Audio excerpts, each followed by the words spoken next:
je suis Catherine Marceline, avocate et médiatrice agréée au barreau de Martinique. J'exerce depuis 21 ans, principalement sur les questions de droit de la famille, divorce, enfants, séparation.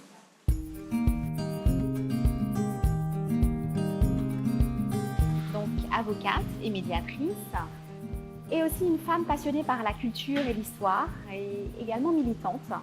Donc aujourd'hui, je me passionne pour certaines figures, et en particulier les figures féminines, que je tiens à présenter et à soutenir dans la connaissance qu'on peut avoir d'elles. Voilà.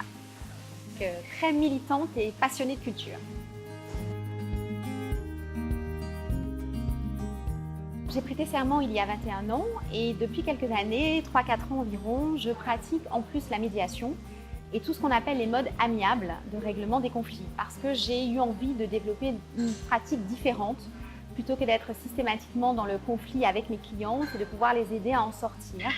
Avoir une approche purement juridique n'est pas suffisante. Les clients sont dans des situations parfois difficiles, avec de gros conflits qui sont comme des épines pour eux, et il faut les aider à en sortir. La médiation m'a donné les outils pour me permettre de les écouter beaucoup mieux. J'écoute mes clients, j'essaie de cerner avec eux leurs besoins, leurs objectifs quant à la procédure ou aux problèmes qui se posent par rapport à leur adversaire, et nous définissons ensuite une stratégie qui n'est pas seulement une stratégie juridique.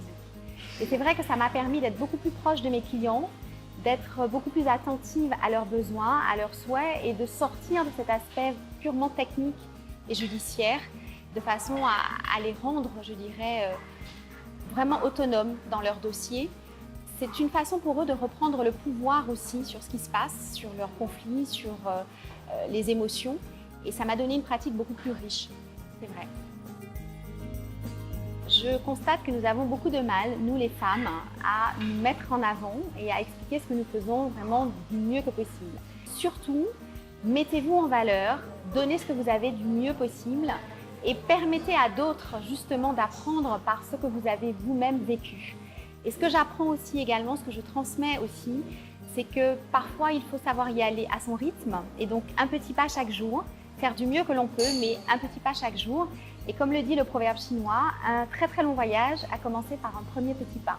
Et le premier petit pas pour les femmes, c'est d'abord de partager nos expériences et de pouvoir tendre la main à d'autres femmes, d'être solidaires les unes pour les autres.